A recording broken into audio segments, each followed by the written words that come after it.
Hypothyroidism என்றால் என்ன? ஹைப்போதைராய்டிசம்னா under active thyroid. Mainly வந்து ஃபீமேல்ஸ்க்கு தான் வரும். அதுவும் 40 இயர்ஸ் மேலே இருக்கவங்களுக்கு தான் வரும்.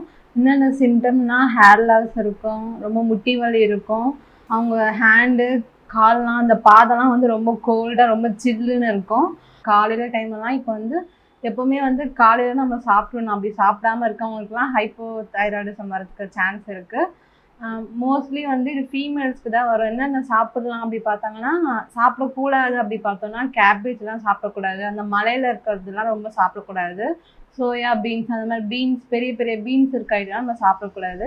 இப்போ வந்து ஹைப்போதைராய்டிசம்னா என்னன்னு பார்ப்போம்னா, ஹைப்பர் தைராய்டிசம்ல வந்து இந்த காய்டர் அந்த என்லார்ஜ்மெண்ட் ஆஃப் ஐஸ் இருக்கும். இப்போ நமக்கு பார்த்த உடனே தெரியும். அவங்களோட ஐ வந்து கொஞ்சம் வெளியே வந்த மாதிரி இருக்கும். அப்படி இருக்கவங்க வந்து ஹைப்பர் தைராய்டிசம் இருக்கும். மெயினாக வந்து அது வந்து சால்ட் லெவல் வந்து கம்மியாக சாப்பிடணும் அப்படின்வாங்க. மெயினாக அந்த பேஷண்ட்லாம் வந்து சால்ட் இருக்க ஃபுட்லாம் இந்த ட்ரை ஃபிஷ் அந்த மாதிரி இருக்கவங்க நல்லா சாப்பிட்லாம். இது வந்து ஹைப்பர் தைராய்டிசம் வந்து மோஸ்ட்லி வந்து மென்ஸுக்கு வரதுக்கும் நிறைய சான்ஸ் இருக்குது. ஆனால் மென்ஸோட கம்பேர் பண்ணும்போது உமன்ஸ்க்கு வரும். ஆனால் சில மென்ஸுக்கும் வரதுக்கு சான்ஸ் இருக்குது.